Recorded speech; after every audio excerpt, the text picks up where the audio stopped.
الحمدللہ رب العالمین والصلاة والسلام علی سید المرسلین وعلی آلہ وصحبہ اجمعین۔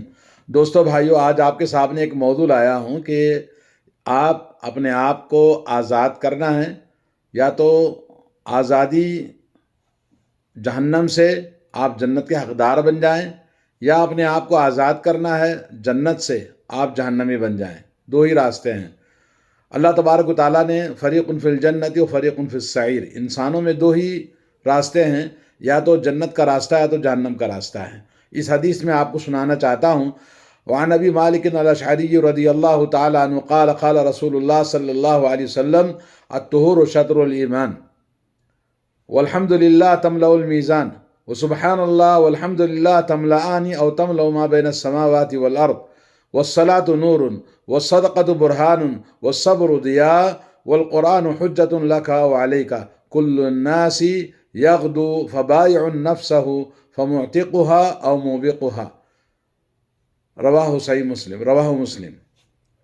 صحیح مسلم کی حدیث ہے، حدیث نمبر 223۔ کتاب الطہارہ کی پہلی حدیث ہے صحیح مسلم میں، جس میں رسول اللہ صلی اللہ علیہ وسلم کا ارشاد ہے کہ سب سے پہلے راوی حدیث کون ہے؟ حارث ابن عاصم الاشعری، اور بہت عظیم صحابی ہیں اور جلیل القدر صحابی ہیں۔ ان کا نام میں اختلاف ہے، اور اشعری نسبت ہے یمن کے قبیلے کی طرف جن کو اشعری کہتے ہیں، اشعریون کہا جاتا ہے۔ اور صحیح ہے کہ یہ ابو موسیٰ اشعری الگ ہیں اور یہ الگ ہیں، اور یہ صحابی بہت ہی اپنی کنیت سے ابو مالک اشعری کے کنیت سے مشہور ہیں، اور ان کا نام جیسا کہ آپ نے سنا حارث ابن عاصم، اور یہ حضرت عمر رضی اللہ تعالیٰ عنہ کے زمانے میں طاعون میں ان کا انتقال ہوتا ہے سن 12 ہجری میں۔ اللہ تعالیٰ رضی اللہ عنہم ورضوا عنہ۔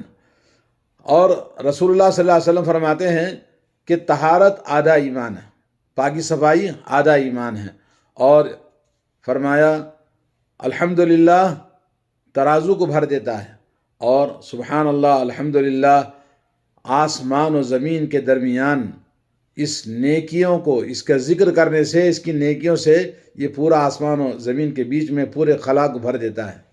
اور فرمایا الصلاۃ نور، نماز نور ہے، اور صدقہ دلیل ہے، برہان ہے، اور صبر ضیاء ہے، اور قرآن آپ کے لیے حجت ہے یا آپ کے خلاف حجت ہے۔ اور ہر انسان دن کا آغاز کرتا ہے، ہر انسان دن کا آغاز کرتا ہے یا تو اپنے آپ کو اعمال صالحہ کر کے جہنم سے آزاد کر لیتا ہے اور جنت کا حقدار بن جاتا ہے، یا تو پھر وہ اپنے آپ کو بیچ دیتا ہے شیطان کو، اور شیطان کے ساتھ برے اعمال کر کے جہنم کا حقدار بن جاتا ہے۔ یہ حدیث بہت عظیم حدیث ہے، جس کے بارے میں علامہ نووی رحمۃ اللہ علیہ کہتے ہیں اصول اسلام کی بہت عظیم بنیادی حدیث ہے۔ اس میں اسلام کے بنیادی قواعد کا اللہ کے نبی نے ذکر فرمایا ہے۔ علامہ ابن حجر الہیثمی رحمۃ اللہ علیہ کہتے ہیں کہ اصل عظیم من اصول الاسلام، اصول اسلام کی بہت ہی عظیم الشان بنیادی حدیث ہے، کیونکہ اس کے اندر دین کے بہت سارے اہم قواعد کو اللہ کے نبی نے ذکر فرمایا، بلکہ آدھا ایمان جو ظاہری طہارت پاکی صفائی اور باطنی طہارت، جیسا کہ اللہ کے نبی نے فرمایا کہ ہر انسان اپنے دن کا آغاز کرتا ہے، یا تو بیچ دیتا ہے جنت کے لیے یا تو بیچ دیتا ہے شیطان کو جہنم کے لیے۔ تو اس سے معلوم ہوا کہ پورا اسلام اللہ تعالیٰ نے اللہ کے نبی نے اس میں برمیان فرمایا ہے۔ اس حدیث میں اللہ کے نبی صلی اللہ علیہ وسلم نے جو چیز بتائی ہے، سب سے پہلے کہ انسان اپنی زندگی میں اور آخرت کے لیے، دنیا اور آخرت کے لیے ہر طرح کی بھلائی جو بھی ہے، نبی علیہ الصلوۃ والسلام نے سب کچھ بتا دیا ہے۔ نبی علیہ الصلوۃ والسلام کی بہت ساری احادیث جو ہمیں بتاتی ہیں کہ ہر وہ خیر، ہر وہ شر جو انسان کے لیے ضروری ہے اور دنیا میں آخرت میں بھلا اور نفع کی چیز ہے، نقصان کی چیز ہے، آپ نے بتا دیا ہے۔ تو یہاں پر الطہور شطر الایمان کا معنی ہے کہ وضو اور طہارت، یہ دونوں چیزیں، کیونکہ اس میں انسان کی پاکی صفائی ہے اللہ کے نبی صلی اللہ علیہ وسلم کو اللہ نے فرمایا وَثِيَابَكَ فَطَاهِرْ، اپنے کپڑوں کو پاک صاف رکھیے۔ اور انسان طہارت دو قسم کی ہے، ایک روحانی طہارت اور ایک جسمانی طہارت۔ جسمانی طہارت میں لباس ہے اور اپنے جسم ہے اور اپنی تمام چیزیں جس میں آدمی جیتا ہے، عبادت کرتا ہے، وہ سب پاک ہونا چاہیے۔ اور روحانی طہارت کلمہ توحید اور ہر طرح کے شرک سے، بدعات سے، خرافات سے طہارت کا ہونا ضروری ہے۔ تو گویا ظاہری طہارت یہ آدھا ایمان اللہ کے نبی نے فرمایا، کیونکہ اس سے مراد آدمی وضو بناتا ہے اور آدھا ایمان اس سے بنتا ہے، اور آدھا ایمان جو دل کی اور نفس کی پاکیزگی توحید سے بنتی ہے۔ اور دوسرا اللہ کے نبی نے نمبر 2 فرمایا کہ الحمدللہ، الحمدللہ کا ذکر یہ ترازو کو بھر دیتا ہے۔ نام اعمال کا وزن ہوگا قیامت کے دن، میزان لگے گا، ترازو لگیں گے نام اعمال تولنے کے لیے، تو اس دن الحمدللہ جو کثرت سے پڑھتے ہیں، کیونکہ اس میں اللہ عز و جل کی حمد و ثنا ہے، اور الحمدللہ یہ اللہ کے ذکر کے اندر سب سے عظیم، سب سے بڑا ذکر کہا گیا ہے۔ اور یہ انسان جو ہمیشہ الحمدللہ کہتا ہے اور اللہ تعالیٰ کا شکر ادا کرتا ہے، حمد و ثنا کرتا ہے، اس کے لیے اللہ تعالیٰ کے یہاں اس کے ذکر کا فائدہ یہ ہے کہ اس کے نام اعمال کو بھر دیتا ہے۔ اور اس کے بعد آپ نے فرمایا سبحان اللہ والحمدللہ، یہ آسمان و زمین کے بیچ میں جتنا خلا ہے اتنا بڑا ثواب ملے گا جو اس کثرت سے ذکر کرتا ہے، کیونکہ یہ دونوں اللہ تعالیٰ کی تنزیہ، اللہ تعالیٰ کی پاکیزگی اور اللہ تعالیٰ کی پاکی صفائی اور اللہ تعالیٰ کے کمال صفات کو بیان کرتے ہیں۔ اور والحمدللہ جیسا کہ آپ نے سنا، اللہ کے نبی صلی اللہ علیہ وسلم نے فرمایا کلمتان حبیبتان عند الرحمن، 2 کلمے ہیں جو زبان پر بڑے ہلکے ہیں، اللہ کے پاس بڑے محبوب ہیں اور نام اعمال کے ترازو میں بڑے وزنی ہیں۔ وہ کیا؟ سبحان اللہ و بحمدہ سبحان اللہ العظیم۔ تو آدمی اس حدیث کو بھی، بخاری کی آخری حدیث ہے، اور اسی طرح سے یہاں پر اللہ رب العالمین الحمدللہ کوئی کہتا ہے تو گویا اپنے آپ کو پوری طرح سے اللہ کی بارگاہ میں حوالے کرتا ہے اور اللہ کا محتاج، اللہ تعالیٰ کے سامنے عاجزی انکساری اور اپنی مجبوری کو ظاہر کرتا ہے کہ وہ ایک عاجز بندہ ہے، اللہ تعالیٰ کی حمد و ثنا کرتا ہے۔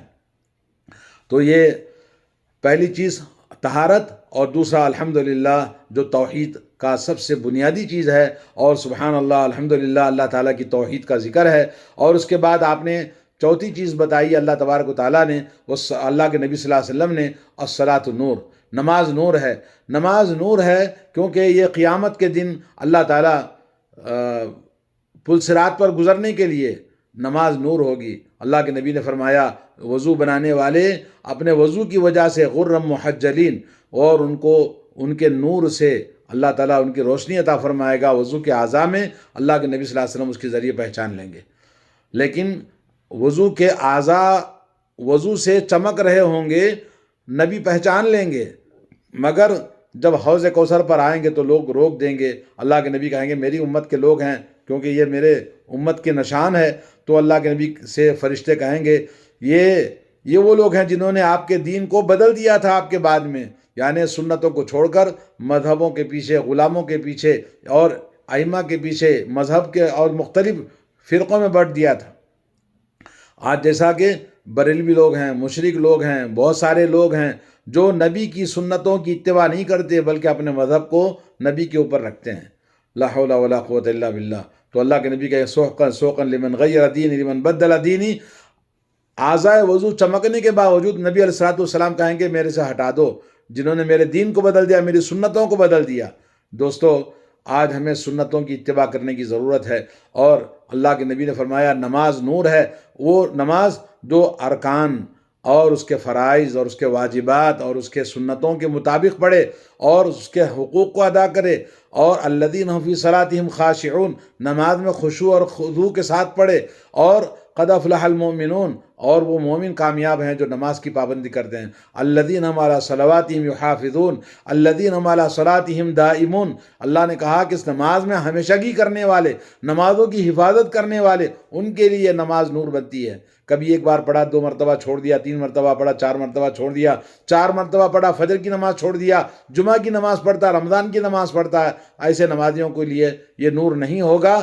تو آدمی کو اپنے نمازوں کی، مسلمانوں کو چاہیے کہ اپنی نمازوں کی حفاظت کرے، ماں باپ اپنے بچوں کی تربیت کریں۔ اور اللہ کے نبی نے کہا 7 سال کا ہو تو نماز کا اس کو عادت ڈالو، 10 سال کا ہو تو نماز کے نہ پڑھنے پر اس کی پٹائی کرو۔ تو دوستو نماز نور ہے، اور زندگی میں بھی نور ہے، آخرت میں بھی نور ہے۔ اللہ تعالی ہمارے لیے نماز کو نور بنائے۔ اور 5ویں چیز فرمائی صدقہ، یہ دلیل ہے، برہان ہے ایمان والوں کے لیے، اور یہ دلیل و برہان ہے، واضح طور پر بتا دے گی کہ منافق کون ہے، مومن کون ہے۔ صدقہ کرنے والا مومن ہوتا ہے، اور منافق صدقہ نہیں کرتا، اور وہ دکھاوے کے لیے کرتا ہے، اور مومن اللہ کے لیے کرتا ہے، ان کے ایمان کی نشانی ہے اور دلیل ہے، یہ برہان ہے ان کے لیے۔ اور 6ٹھی چیز بتائیے صبر ضیاء ہے۔ صبر انسان اللہ کی اطاعت میں، عبادت میں صبر کرنا، اور صبر گناہوں میں آدمی کو بہت سارے گناہ کا موقع ملتا ہے، جیسے یوسف علیہ السلام کو گناہ کا موقع ملا مگر انہوں نے صبر کیا۔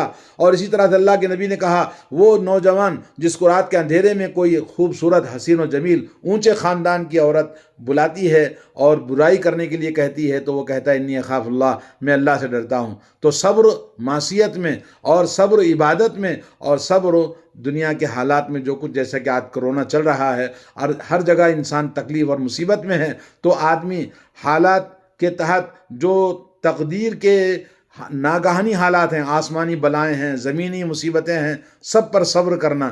تو ان تمام صبر ہمیشہ اچھی چیز ہوتی ہے، اور حضرت عمر نے کہا کہ صبر جس کے اندر ہے وہ کامیاب ہے۔ ہم نے صبر سے زندگی میں بہت سارا مدد حاصل کی ہے۔ اور انما یوفی الصابرون اجرهم بغیر حساب، جو انسان صبر کرتا ہے ان کو پورا مکمل اجر اللہ تعالیٰ عطا فرماتا ہے، ان کے لیے جنت ہے۔ استعینوا بالصبر والصلاۃ، نماز اور صبر سے مدد حاصل کریں زندگی کے لیے، اللہ تعالیٰ نے فرمایا ہے۔ تو دوستو اس طرح سے صبر کرنے والے ہمیشہ کامیاب ہوتے ہیں۔ اور اس کے بعد 7ویں چیز فرمائی، قرآن ہمارے لیے حجت ہے اللہ کے پاس میں، کہ وہ ہمیں جنت میں داخل فرمائے گا، یا قرآن ہمیں اللہ تعالیٰ کے پاس شکایت کرے گا۔